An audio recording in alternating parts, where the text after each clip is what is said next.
This is Bridging the Geekdoms, and I am Robert Slavinsky. Welcome to the show, everyone. Today's episode is going to be one for the ages, it seems.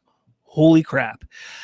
This really should be a show to get excited about because we have SDCC going on right now, so this should absolutely be a show that we're all excited about. However, it just seems like the Snyderverse debacle, if you want to call it that, just seems to get deeper and deeper every few months, if not more frequently than that. But before we get into all of that, let me welcome you all here. And with me is the man who's really cast as the Fantastic Four's The Thing. Over this side, Kenneth Yambo. What's going on, man?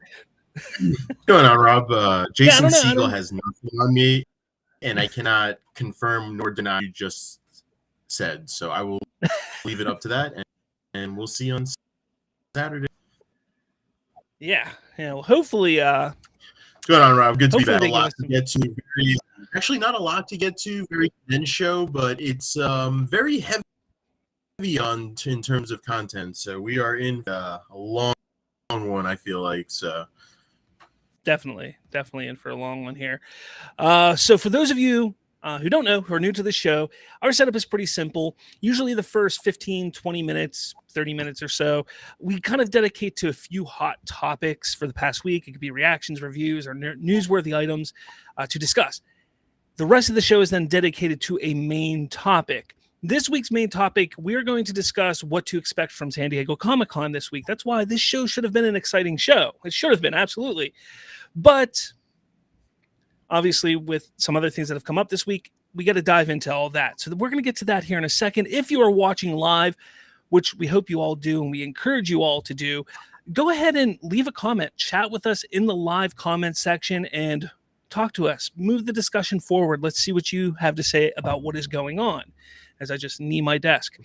All right, so let's just kind of get into it here. The first topic we're going to talk about, the big one that I think is really, really big, is this here. Zack Snyder was, for lack of a better term, attacked this past week by a Rolling Stone article and trying to figure out who benefits from this at all. But we're going to kind of go through some of the major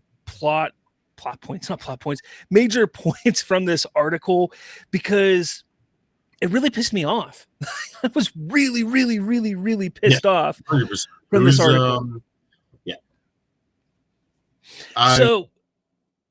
We just spoke about it live. Definitely something that was hard to digest and hard to read. So, yeah, this article released on July 18th, which is a very interesting day because if you know, for the past 3-4 weeks now, it's been hyped up that the digital release of Zack Snyder's Justice League, at least in the United States, was coming out on July 19th. So this article drops one day before that happens to go on sale digitally. Now, what is really, really interesting is the night before this, a friend of the show, a friend of ours, actually was contacted by somebody who stated that there was going to be a hit piece dropped on the 19th and that it was very much so done at the behest of Jeff Johns and John Berg. So that is kind of the background of this report right now. For those of you who have watched this show or followed this show at all, we have really dissected the Snyder Cut movement and Zack Snyder, what happened with all that. We really dissected that for the past couple years. But this article attempts to shed new light and a different view on those events that occurred over the last, really since 2017. So let's kind of hit some of the highlights here. And Ken, I'm going to let you go first and kind of just talk about this article, what you saw, what you find odd and misleading. So go ahead. So yeah, I find it interesting, just like you, that the timing of this is all too familiar. We've become accustomed to Warner Bros. Having extremely convenient timing when it comes to things. I believe, I could be mixing it up, but I do believe that when one of the first Ray Fisher stories to come out of the Warner Bros., I believe they dropped something that Jason Momoa was going to be being Snow. I forgot the character. Frosty The character Snowman. is not getting off the top of my head, but yes, Frosty the Snowman. And this is just kind of eerily. It's just a step above this, and to me, this article was personally grotesque to read. You know, you always try to have a positive light in terms of what we did in the Snyder movement, and for this to be shed in this type of light and this shameful light, for lack of a better term, is worrying and troubling. Honestly, it will delve into everything that they've hit on for sure, but I think it's something that are just.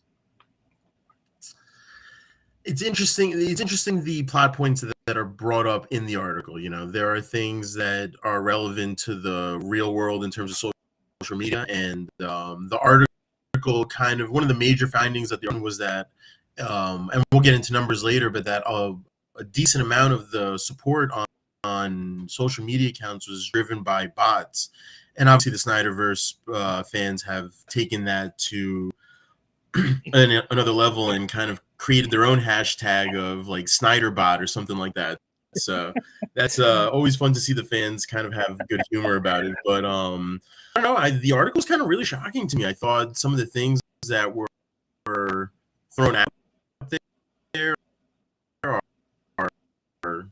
hear what you think about some of the major things that were highlighted on this thing. One of the first things I wanted to bring up was the relationship between Zack Snyder, Jeff Johns, the epicenter of everything that has changed the DCEU. So I'm interested to hear what you think in terms of the accusation that Snyder was hell-bent and almost violent to remove Johns and from any sort of association with his version of Justice League. Well, that is such an interesting dynamic that has been brought up multiple times. And I know over the last few years, that is something we've all discussed, is this relationship that fell apart. And not so much fell apart, but there was no real camaraderie with these people at Warner Brothers and DC Films. If you don't remember, Jeff Johns was trying to make his own Superman film when Christopher Nolan's story was picked, in which he then went and got Zack Snyder to helm. And then it was Batman vs. Superman.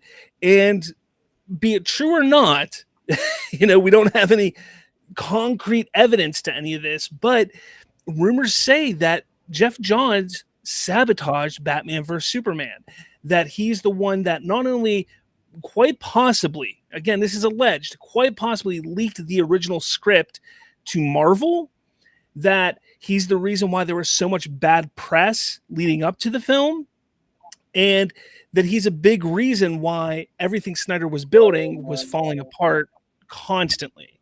So there was no real, at least in these reports that we've seen and rumors that we've heard, there was no real relationship with them.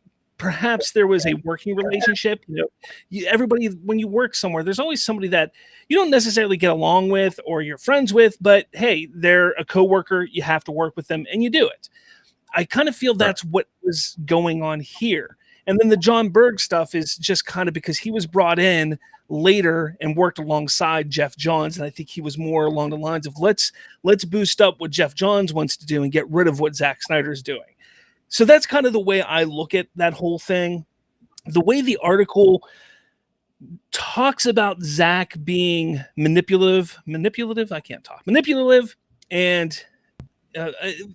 just upset about what happened and wanting them to be removed from his cut of the film. I don't think. Remember what happened to Zack. Look at what happened. His daughter died. And they basically, in one of the lowest moments of his life, gave him so much shit and pushed him out. And yes, people will sit there and say, well, he left on his own free will. Yes, because they didn't really give him an option. If he stayed, he would have been in a much worse place. So he got pushed out. And then they mangle the movie that he was creating and talked it up and essentially told the actors, look, You have to talk positively about this. You can't mention Zack Snyder and everything like that. So what happened? I don't think it was such a bad thing for Zack to say, look, this is going to be the hill I stand on. You take their names off of this because they did not help get this movie made. I'm not against that. Now, the article goes on to say that it was Snyder and Fisher who started to, really hold hostage Warner Brothers to do this, with Fisher releasing these allegations on racism and harassment and just terrible working environment for all the actors. So that's the interesting part, because Ray Fisher, I always thought, like, personally, and this may be a little controversial, I always thought that Ray Fisher stuff needed to be kept separate from the Snyderverse stuff, because what he explained and what he was dealing with and what the other actors were dealing with is huge. That is terrible. And I get that the fandom of the Snyderverse is absolutely going to support Ray Fisher. Go for it. Please, I support Ray Fisher. But it always should have been kept separately. And I think people didn't do that adequately enough, which is why this article is kind of so easily to be made at this point in time. Whether true or not, I think which is also easily I feel like both situations can get easily convoluted with each other too, because they're obviously intertwined with each other. Yes. But you are right. There is a difference in terms of what Ray Fisher's situation dictates versus what the whole backstory behind Zack Snyder and the backstory of the behind the scenes action going on with Warner Bros. And Zack. Those are two separate entities. They just happen to intertwine because they're both originating from the same property that they're shooting at the moment. But it's just something that fans, like I caught myself while you were saying that, I caught myself kind of intertwining and kind of mixing together their situations, when in reality I should take a step back and kind of realize that they are separate situations. They should be. And that's how I've always put it and tried to look at it myself. I've tried to keep the two things separate, because one is to be, the Snyder Cut being released was something to be excited about, to be happy and joyous about, while the Ray Fisher stuff was like, all right, we got to get pissed off and get this stuff changed in Hollywood because it's ridiculous. Right. So that's kind of why I always tried to separate it. But, this whole thing with Zack being manipulative and, whether he used Fisher or not, which I still don't think he did, but not only that, but then possibly manipulating and using Warner Brothers to add scenes or do things behind their back. Those accusations are really, really damning in a way, because that could hurt Zack's reputation. Right. And to me, I think, okay, Zack always talked openly on the build up to the release. He talked openly about shooting in his driveway and shooting the scenes with Ben and Joe Manganiello and Jared Leto. He was always open about talking about that stuff. If he was trying to hide it and do it behind their back, he would not have been openly talking about this stuff. And that's kind of the way I look at it. It's like, okay, why now? Why is it all of a sudden a big issue now? Why would you not come out and say, back when the movie was coming out or when Zack was talking about all this, look, he did it poorly, he did it wrong? To me, it's like Warner Brothers at the time, they knew what was going on. And even in his statement that Zack makes, he's like, look, Warner Brothers knew everything. And Warner Brothers wouldn't have given me $70 million plus or whatever it was to finish this if they didn't think that it made sense for them.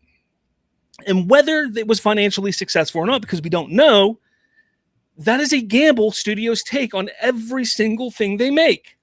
Whether it's a new property, like look at Netflix, the amount of money they put on Stranger Things. That was a gamble. They didn't know it was going to be a hit. Ended up being a hit. These studios, they have to gamble sometimes. And the demand and the want and the excitement behind the Snyder Cut was big enough that Jason Kilar thought, hey, let's give it a go. And if he felt, you know what, the money's getting too high, we can't do it, they would have pulled the plug. Yep. It's that simple. So what I find interesting about this specific accusation is that if I recall more when the theatrical version was getting released, there were rumblings that Snyder altered the suit of Superman so that depending on what the studio kind of decided upon, that they were in terms of what direction they wanted to go to with the suit, whether it be the black and gray suit that we saw in the Snyder cut or just the classic blue and red one, that Snyder made alterations to the suit without Warner Bros. Really knowing, leaving an open interpretation for that. So when you hear that and then you hear this, it's just interesting to kind of hear these type of things, because at the end of the day, Warner Bros.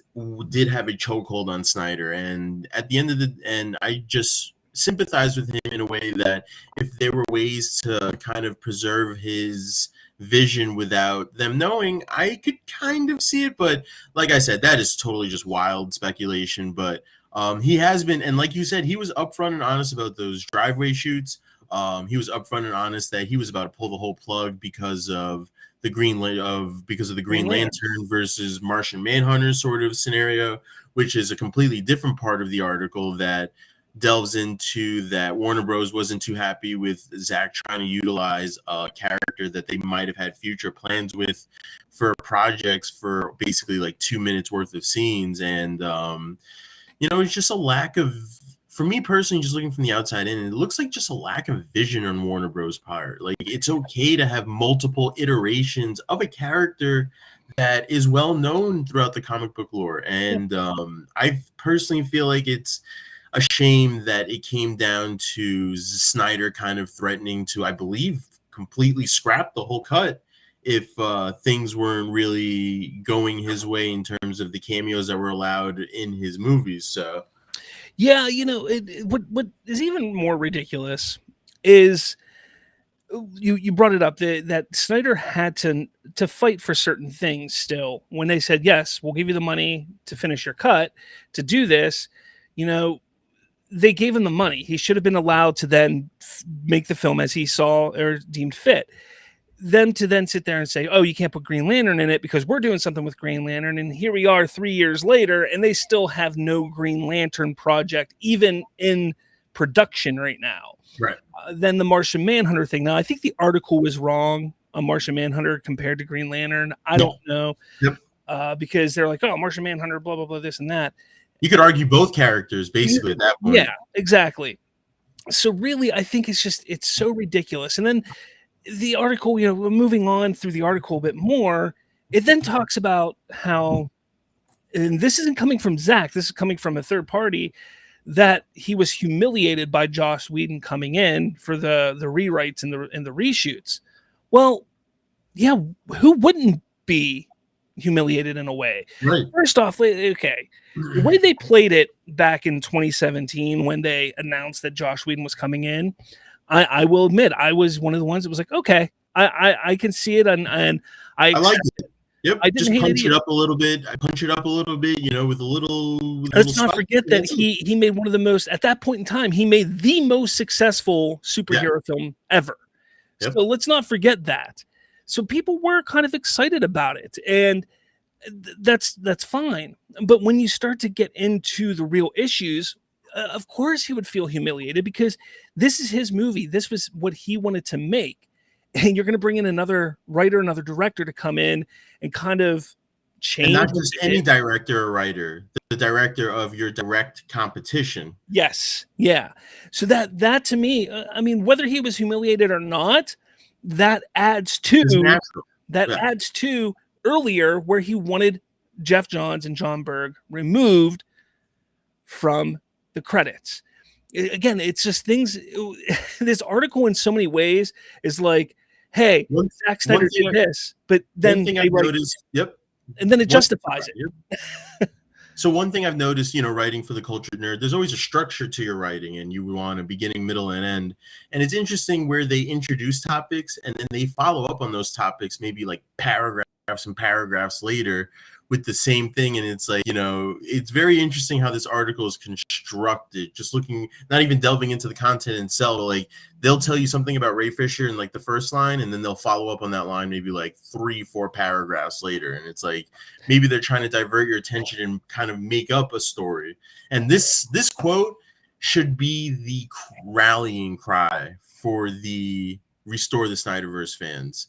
We should be acting like Lex Luthor, conniving and wrecking havoc, because that's ultimately what it's probably going to have to take to get what we want at the end of the day. But I love this. This was really funny. This is one of the few chuckles I actually did have. The thing is they put it on here trying to, say this is a bad thing for Zack, that he was a Lex Luthor wreaking havoc. And to me, I'm like, well, no, it's his project. He was hired to do something and he wanted to complete it to his vision. He was then not allowed to finish it. Then he was allowed to finish it and he wanted to finish it his way. Why is that a bad thing? Like, to me, I don't get this whole idea that, oh, he got to finish it and he should just be happy that he was given what he was. No, he was given freedom to finish his story, what he wanted to do. To continue to meddle in that, I think, was just ridiculous. And for them to say that it was a bad thing for him to be, pushing for what he wanted, I just, every director pushes for what they want in their films. That's not unusual. That's not something that's bad. I don't get it. I don't. I'm sorry. A lot of this just seems like desperation and grasping at straws at this point. As you said before, just kind of draw attention away from the digital release of Zack Snyder's Justice League. So yeah, it's what about this? What about this little part that Snyder hired a digital marketing firm to boost not Justice League, but Batman vs Superman fan engagement in 2016? It's just like it's just stuff that you really wouldn't think of when you're thinking about all the backstage drama. Like, this is some of the last stuff that you really think of. And while I am a firm believer as a future person studying law that, there is two sides to a story and there's usually a middle ground for every single two-sided story, this is interesting. I don't really, if he did, it didn't really help because Batman vs Superman was still berated. And one of the few sticking points to me is that Sharknado has a higher Rotten Tomatoes score than Batman vs Superman, which I can't argue. It's on paper on the site, like I can't argue it. But just back to this, it's an interesting proposition, But if he did, to be honest with you, it didn't really help. These are just such drastic measures. I feel like that. I don't know, like. It's so out of left field. Like, I don't know. I know that there's some legitimate research behind it that kind of actually shows, like, shell corporations and stuff like this. But it's interesting, honestly. I'm not really too familiar with this type of research, but it's interesting to think about for sure. So 13%, they're saying their major finding is 13% of the Snyder Cut movement accounts on social media were fake. 13%, which is up from because Twitter says that they believe in any kind of hashtag trend or whatever, that normally there's around 5, 4, 6%, somewhere around there, of fake accounts, bot accounts that are used for these events and these trending things, or 3 to 5%, somewhere around that.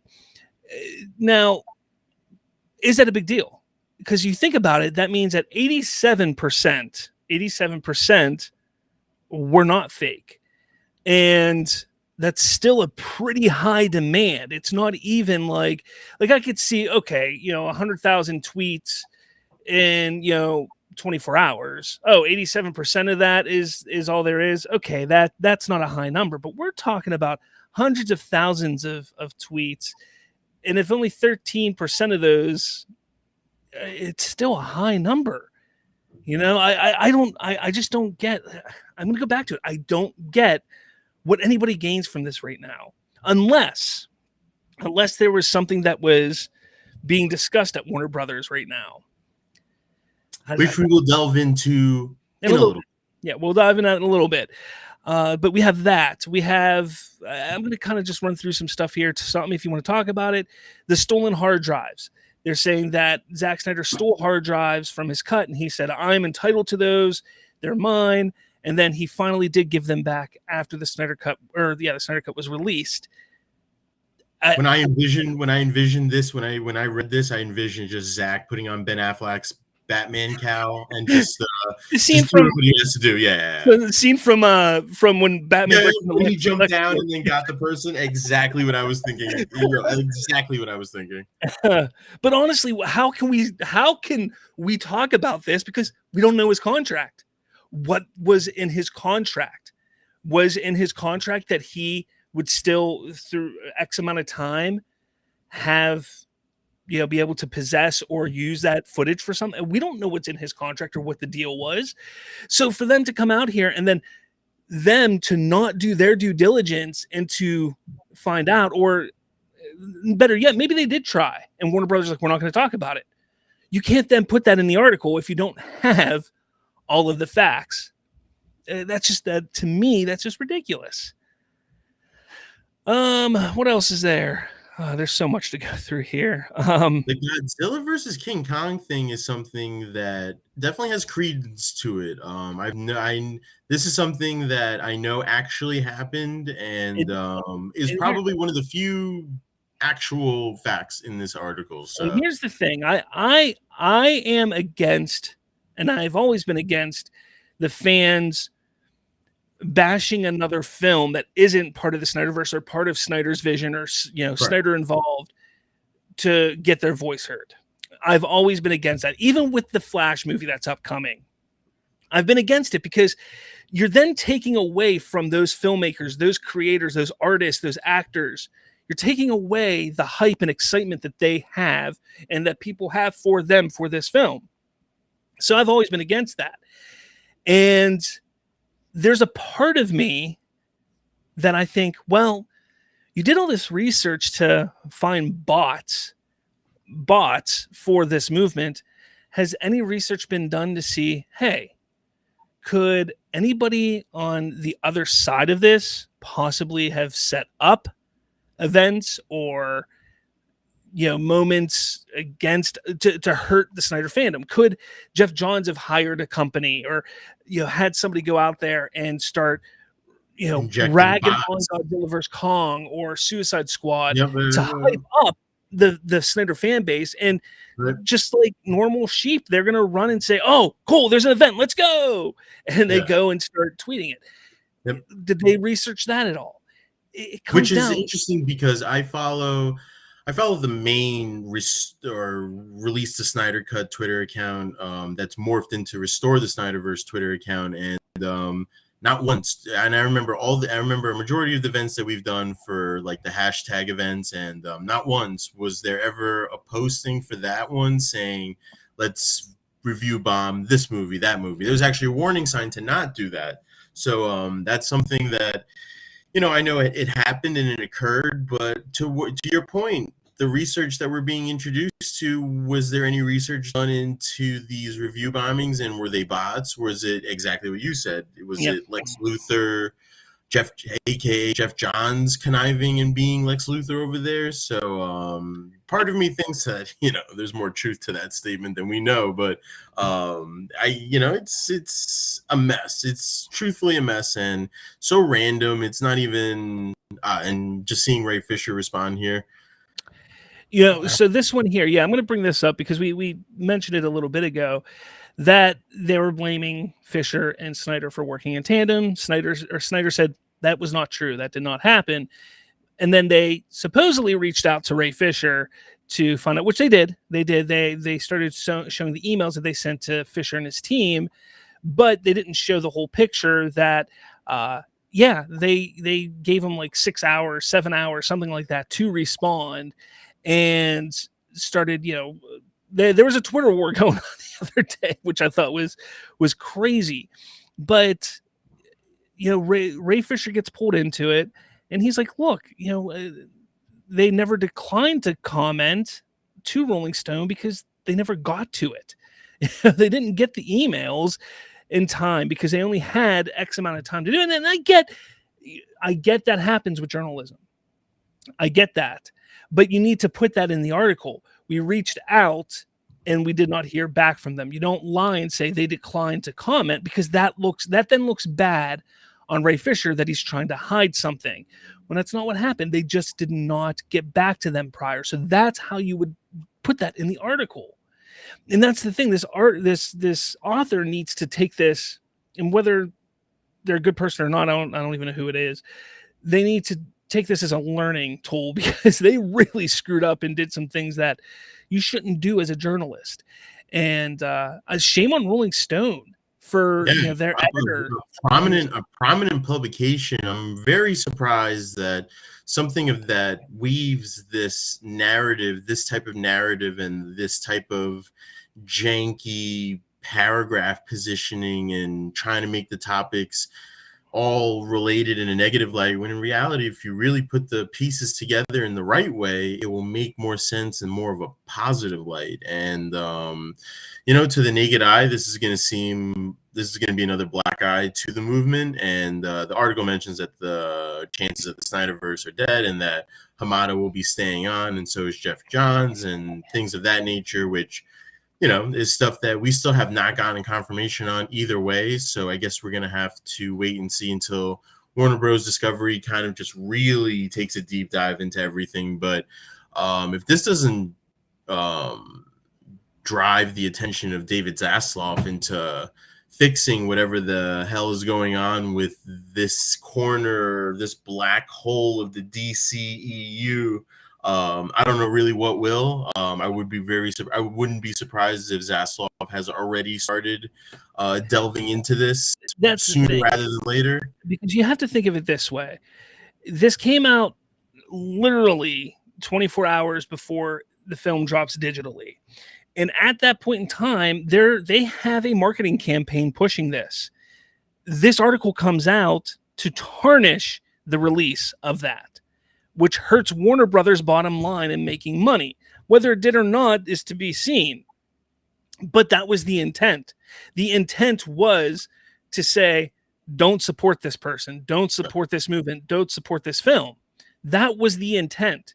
And if Jeff Johns and or John Berg and or Walter Hamada, which I'm not saying he was involved, but if any of them were involved with this article, if anybody was, they need to be held accountable. And I hope Zaslav is able to find and investigate and find out who was saying this, because they obviously were talking to somebody who had knowledge of the situation that was going on behind the scenes. So who was it?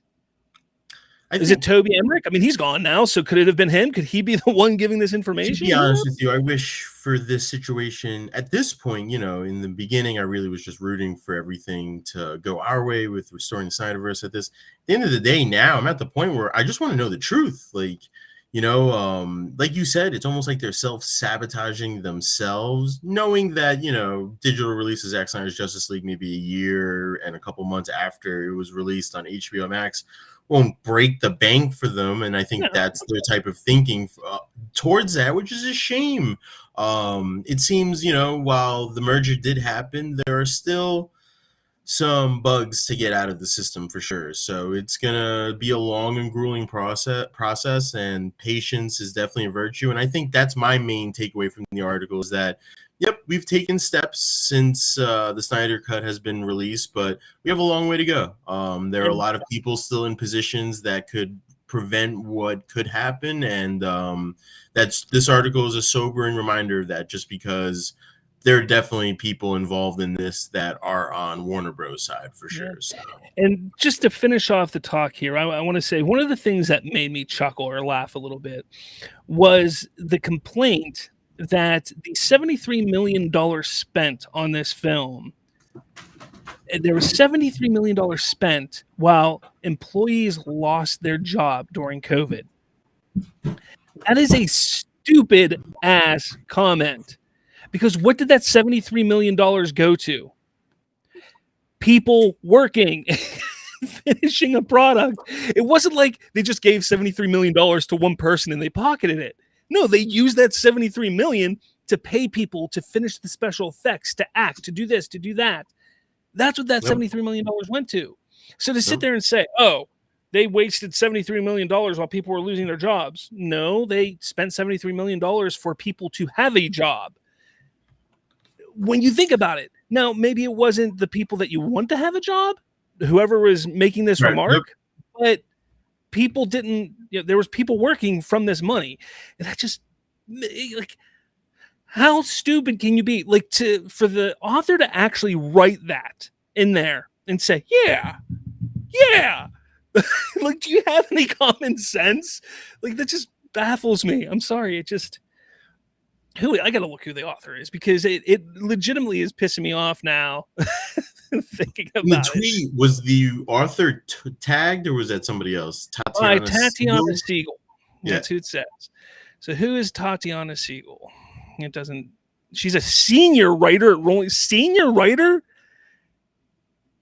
Oh man.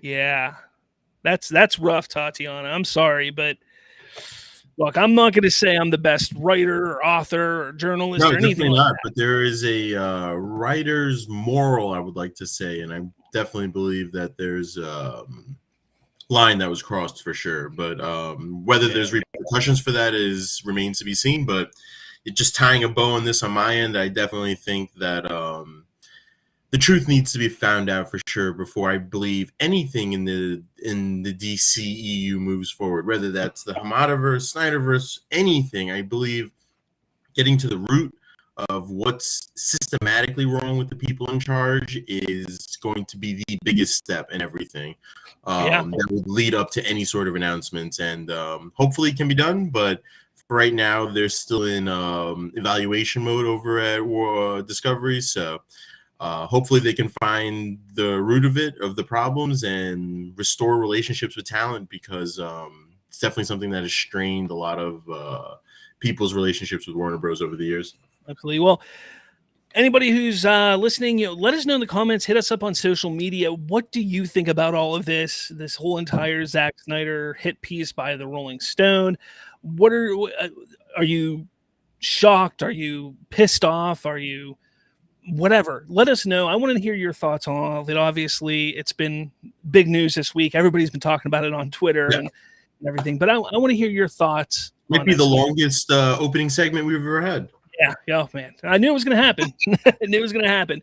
All right, moving on. This one's going to be a quick one because there's not much to talk about, but Marvel is due to have a huge D23. Now, we do know right now that San Diego Comic-Con is going on as we speak. It started today, but Marvel's not due to do anything until this Saturday.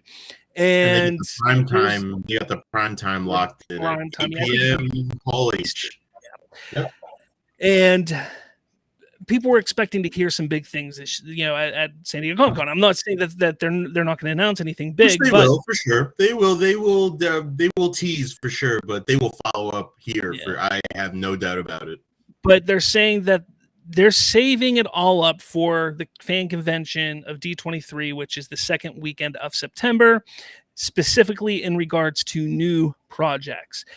I mean, if that's the way they want to play it, that's fine. Because honestly, D23, I've never been overly excited about that. Sometimes some cool things come out of it, but typically it's never been a big event for anything that I care about. So honestly, if that's what they're going to do, they're going to announce a bunch of their Phase 5 projects then. I'm all for it. Yeah, I think so. They also have a Disney Plus Day as well. So like they have Star Wars Day. They just have a bunch of holidays where they could just announce projects and get away with it. But D23, I believe, will, I guess, encompass the future in a way. I hope that we get some sort of, I guess, arrow in the direction of where we're going in terms of their San Diego Comic-Con panel.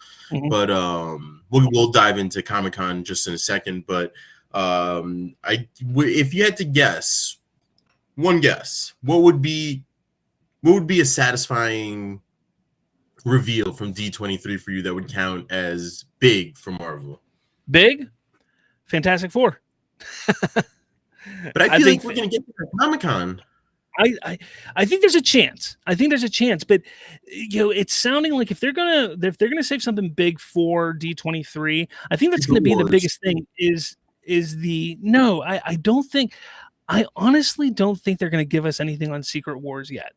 At the very most, we're gonna get an announcement. Hey, Secret Wars is coming. Right. But I think that's what I was kind of alluding to, is some sort of announcement that, like, yes, it is coming, and the Russos are coming back. That would be huge. That would be like huge news. But I think the two things that would be huge that would overshadow that, because they're going to be coming, that they would come sooner, is Fantastic Four release date, cast, and director. Okay. And I do that. And some of the mutants and a X-Men film release date.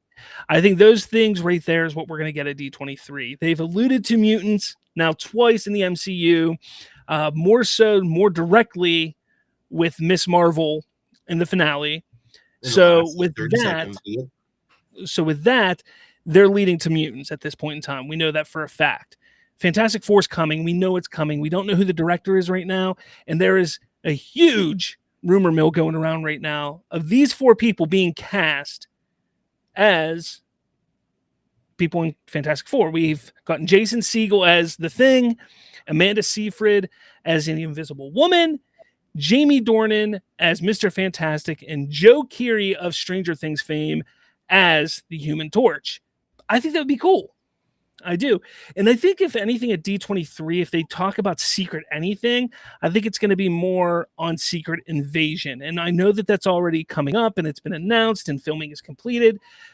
But I think that's going to be one of their big things at D23, is showing us and getting us hyped up for that. Because I think that show's due to come out the beginning of 2023 or mid. I honestly would argue that might be one of the more important shows that they have released on Disney Plus. I feel like, kind of to reference anime, I feel like a lot of the shows that they've had has been filler shows in a way, like just kind of filling in the gaps of what's been happening in the universe. But I believe Secret Invasion has the potential to really be a game changer for the MCU moving forward. So hopefully the stakes are high and kind of becomes like a little mini Avengers mission. So. All right. So let's talk about what to expect at San Diego Comic-Con this week. Obviously, it's going on right now, and some things have already dropped. I mean, we got to look at Dungeons and Dragons. We got to look at. It looks actually pretty sick. It does. It does. It looks interesting. But let's take a look at what we could see from the two big things that we really care about. Really, are Marvel and DC. Right. I'm going to start with Marvel. Marvel, I do think we're going to get a Black Panther trailer. It makes sense. It's the next big thing coming up, the next big movie coming up. So that makes sense. I think we're going to get another trailer, a final trailer for She-Hulk, as that's due to come out in 4 weeks from now. Okay. Loki Season 2, I think we're going to get a tease, but I think it's going to be more of like a behind-the-scenes tease of just them filming and them talking about how excited they are to be back. Oh, we're back, and this season's going to be bigger than ever type of thing. And maybe like 30 seconds of like a teaser at the that highlight. Yep. Yeah. Ant-Man and the Wasp, Quantumania. I think we're going to get a teaser. And it's not going to be anything big. I think it'll be like 30 to 90 seconds long, or it could just be like the Loki thing, a behind-the-scenes type of thing. And here's the thing: they may not even. What's going on, Derpy Gaming? They may not even put that online. It may just be something for them at Comic-Con, some of this stuff. Like the trailers, I think trailers and teaser trailers will be put online, but this behind the scenes stuff, if they do it, we're not going to see it. It's going to be solely for Comic-Con attendees. And then Guardians of the Galaxy Volume 3, and the only reason why I'm saying that is because the guy who is playing, what's his name? The new character, Adam Warlock. There we go. The guy who's playing Adam Warlock said that he was a tease that he was going to San Diego Comic-Con this weekend. Okay. So that's the only reason why I think we're going to get something from Guardians in some capacity. Again, it could be just a tease. It could be a behind-the-scenes thing. It could be just them getting on stage and saying, hey, it was great filming, and it's coming this day. See it then.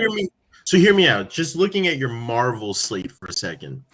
So we've gone through a 2022 year where it quite honestly might be the first. Actually, let's go back 2 years. Actually, we're going through a time period with Marvel where it is becoming a very hit and miss sort of scenario after Endgame.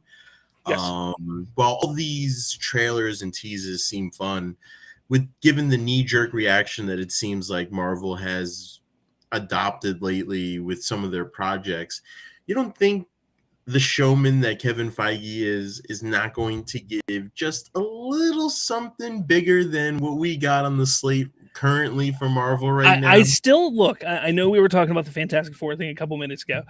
I think it's possible. I do. I think it's possible that they could do something for Fantastic Four at Comic-Con. Again, they could do Fantastic Four Comic-Con and then do all X-Men at D23 or something like that.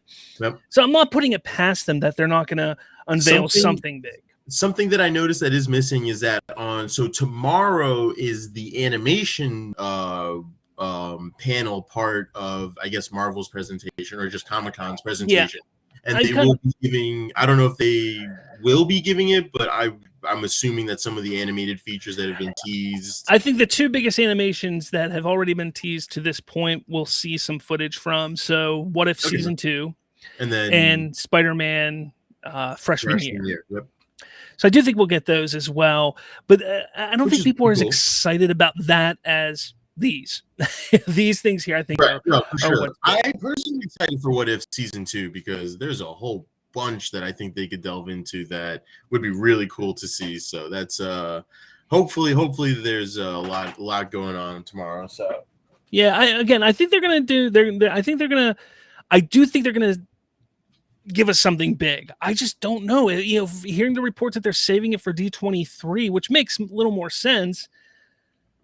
I don't know. This is what I would do. I would just, if I'm Kevin Feige, I would be like, I have a couple of friends that you might recognize. Then I would just give the stage to the Russo brothers and just let the whole roof fall down on Hall H of San Diego Comic-Con and break the internet and just take over the world as Marvel has always done. So we could see something from the Marvels also. I didn't put that on there. We could see very true. Especially with Miss Marvel just finishing in that post-credit scene, kind of leaving things. I think they're gonna lead off the show with Black Panther, get everybody hyped up for Black Panther, talk about that, and then talk about what's coming out after that. Maybe Blade. Maybe they could officially announce my boy Anthony Starr from Homelander. Anthony Starr playing Dracula. Yep. That'd be cool. Yep. Yeah, that would be cool. And it's again, anything's possible at this point. And the nice thing about Anthony Starr is, although I think they're getting ready to start filming season 4 of The Boys, but if he goes to Comic-Con, nobody's going to question it because he's in The Boys. So he could easily get by that. But all right, let's kind of move on to DC then.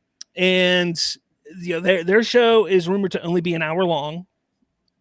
And it's been said that they're only going to focus on this year's upcoming projects.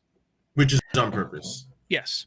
And obviously we're going to get another Black Adam trailer, something that probably dives a little more into the story of what we're going to be getting and why Black Adam is who he is, what he's doing, and all that stuff. It is what it is. That's There's not much more to say about that. A Shazam Fury of the Gods teaser, I think we're going to get that as well. And again, it makes sense. It makes sense because that comes out in December. We have not really seen anything but images for it, so it would make sense to get a teaser for it right now. I think this is a perfect opportunity for them, while it may not be on screen, to get, obviously, have the Black Adam panel kind of lead right into the Shazam Fury of the Gods panel and have both cast out and then just have Zachary Levi face off against The Rock and stuff like that. Here's what I think would be amazing. Okay. Imagine the Black Adam trailer and panel or whatever they hype it up. And while Black Adam is out there, you have Zachary Levi and the Marvel family come out on stage. Yep. And they talk about their movie, or maybe Black Adam leaves the stage. Rock leaves the stage. Let's put it this way. This would be the best way to do it. Black Adam's all excited. They do their stuff. Rock leaves the stage. Shazam comes out, and they're starting to talk about that. And at the end, something happens, and The Rock walks out on stage. And it's like this showdown on stage between Zach Exactly. Levi and The Rock, and then our boy, our man, Henry Cavill walks out on stage and separates them, but and then separates. ends up right in the middle of everything. Oh my god, this is How something cool. that has quite honestly breathed a little life into this That event. would break Comic-Con if that happened. There's no doubt about it. It would break Comic-Con. No matter what Marvel would put on stage or on that screen after, in their primetime slot, they would not be able to match the hype and excitement that would come if Cavill walks out on stage alongside The Rock, alongside Zachary Levi, and even the Marvel family, and they announce that Cavill is back as Superman and will be Superman for the foreseeable future, maybe even announcing a film. That would break everything. And that's kind of the rumor right now. The rumor is that Cavill is going to show up at Comic-Con. Do you think, this is Deadline. Deadline is reporting. So I actually spoke to, I actually recently, not recently because of this news has been a recent rumor. I've spoke to Taylor of the Culture Nerd, and exactly what you just said from Deadline. Deadline doesn't really play around with their news that they release. So personally, I love this. I think this is something that they can play right into the Black Adam Shazam. What I think is going to happen is, this is just my guess, and I have no inkling, have no information, but what I guess is that he is going to, well, Derpy Gaming, I sincerely hope not, but I think with the rumors that are currently going on, I think they're going to announce I don't want to say a Man of Steel sequel, but they're going to announce a Superman project involving Henry Cavill, and then they're going to tease him and his involvement in between the Black Adam and Shazam sort of rivalry that we will hopefully be introduced to in the transition of their panels, because I think that's a great way to kind of bridge everything. But I'm excited, honestly. This is as you said, no matter what Marvel tries to put out there, and it's really funny. I think depending on what DC does, because this panel's at, I believe, 1 p.m. or something, depending on what DC does, might very well have an effect on what Kevin Feige decides to release, because if Henry Cavill is confirmed for a Man of Steel 2, the internet's breaking. The internet will continue to break. And Feige might have a back card in his pocket where it's like, maybe it was that Russo's brothers things where they'd be able to do it. But I think announcing Cavill is maybe the adhesive glue to this universe is something that would really be warm welcome, maybe like a 5-6 appearance contract or something. I know he's not going to talk about contract publicly, but something where it's like, yeah, you're going to be seeing me for the foreseeable future as Superman. What if they do it this way? What if they have him come out and he's talking like, oh, I'm Superman again, however they do it. Yep. But remember how at Comic-Con in 2014 or 2013, whatever that was, when they announced Batman v Superman, they had the logo pop up on screen, the Batman v Superman logo. What if they did something similar to that for Black Adam 2? What if Black Adam 2 has already been greenlit and Cavill comes on stage and they're talking and they do their whole little bit? Let's say they do a bit, like I said, and The Rock kind of turns and he's like, well, then I guess I'll be seeing you. And then up on the screen, we see Black Adam 2, and it's Black Adam verse, or with the Superman logo or something like that. We're not getting a Man of Steel. I'd even one up that, and you bring out Zachary Levi with The Rock, and you either figure it out, maybe it's like your next event movie, but then you have all three of their logos kind of on display, and they all look at each other, and then that's maybe Shazam, the idea for Shazam 3, or maybe Black Adam 2, or maybe Man of Steel 2, like. Regardless on how they do it, I think that would be a good way to do a Superman film where you see him kind of get back into the world of Supermaning it, honestly. And here's the thing, they very well could be doing that, and we could get a Superman film before a Black Adam versus Superman film, if that's the case. As Derpy says, I have a better chance of winning the lottery than Cavill showing up and announcing Man of Steel 2. And I don't think he's completely wrong there. I don't think they're going to announce Man of Steel 2 here, or a sequel to Man of Steel. I don't think they're going to do that. But I think they're more willing, if they've signed this contract with Cavill, I think it's because they have an idea for something. And I think that idea is for him to face off against The Rock. So it's easier to then promote, hey, we already know this is coming, so let's promote this while we finish prepping a Superman movie that we can film this, put Superman out, put Black Adam out, like that, 1, 2 in a row. And it eliminates the need to, focusing on that buildup would be epic, honestly. And I think that's something that would, for the time being, just try to, meddle down the Justice League talk while they kind of figure that stuff out. But yeah, I think this could be the next little event, kind of like the multiverse saga in a way. Like there was definitely a clear beginning, middle, and end. I know it's going to be expanded upon a whole lot more, hopefully, but in the immediate phase 4 that they had WandaVision, then they had No Way Home, and then they had Multiverse of Madness. So why can't you have a Superman film where maybe at the end he runs into Black Adam, then follow it up in Black Adam, and then follow it up in Shazam, where maybe Superman goes to Shazam and is like, listen, I need your help because you're kind of like the same power set as him and the same gods and stuff. So I think it's interesting, and I think it's something that they could, if done correctly, could really excite the fans for years to come. And Derpy, he says, I'm honestly only interested in the Matt Reeves Caped Crusader series for DC. I've lost hope in Warner Brothers regardless if Shazam and Black Adam are decent, good films. And that's the problem right now, because that's what a lot of DC fans feel right now. I know I myself, I'm not actually all that interested in the Matt Reeves Caped Crusader universe. I'm going to watch it, but I'm not all that interested. I wasn't a big fan of the Batman. With that said, I have no excitement. I don't have an excitement level for DC projects like I've had since, well, really, the Snyder Cut came out. But before that, it was Justice League, which fell flat. And, that's kind of the thing that's just upsetting to me, because I am such a big DC fan. I'm not as hyped as I think I should be. So I think a lot of people feel like that right now. And right. But I definitely think I think the inkling that we're on a better path is that they're only focusing on this year's movies, and they're already looking at something that, if Henry Cavill appears, obviously that would be pointing towards the future and the immediate future. So I think they look like they're starting to get their ducks in a row. I think it's smart just focusing on the projects. And that's huge. You said it right there, Ken, because Derby goes, I will still see those films, but not excited about them though, because Warner Brothers doesn't deserve our money at all. And if this was still the old regime, if this was still pre-Zaslav Discovery Warner Brothers, I would agree with you, and I would say, yes, they don't deserve our money, or they don't deserve, any excitement.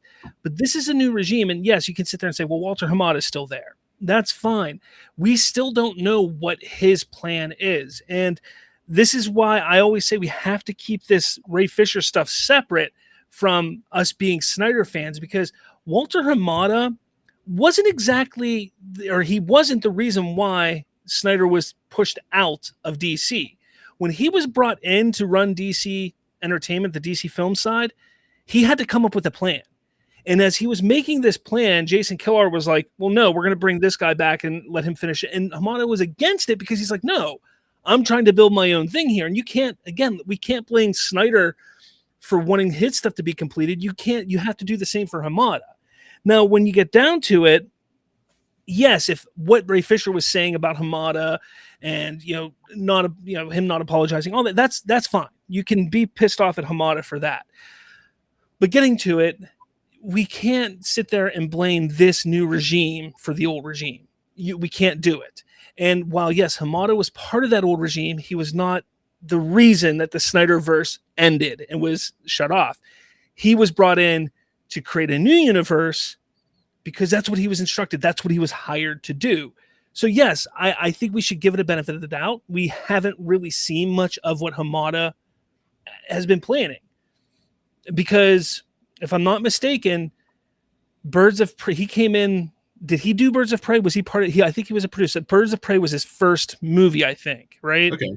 Which I personally loved, honestly. So did I. I loved Birds of Prey. I was pleasantly surprised with that. And I know a lot of people don't like it, but then you have the terrible Wonder Woman 84. Yeah.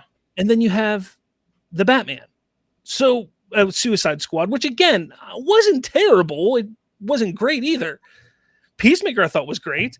So when you take a look at what has come out under Hamada, you have one real stinker and nothing else to be like, oh, he's terrible. No, it's and maybe this is all part of the grand scheme of things. I still remember to this day very vividly the picture of Henry Cavill and The Rock sitting with each other, just drinking tequila. And I know that The Rock posted something at Warner Bros. A couple years ago in a story with Henry Cavill. So this might have been the plan all along, was to kind of get the Shazam movies right, introduce Black Adam, and then that would be the way to reintroduce Cavill's Superman into this universe and kind of interact with other characters while still having him back and trying to figure out his own movie of the situation. So he's a hot property right now with The Witcher and a bunch of other projects he's involved in. So it would behoove Warner Bros. To lock up talent of Henry Cavill's stature. So at this point, Derby says, I'd rather see Warner Brothers sell the rights of DC to Disney. At least they care and put time into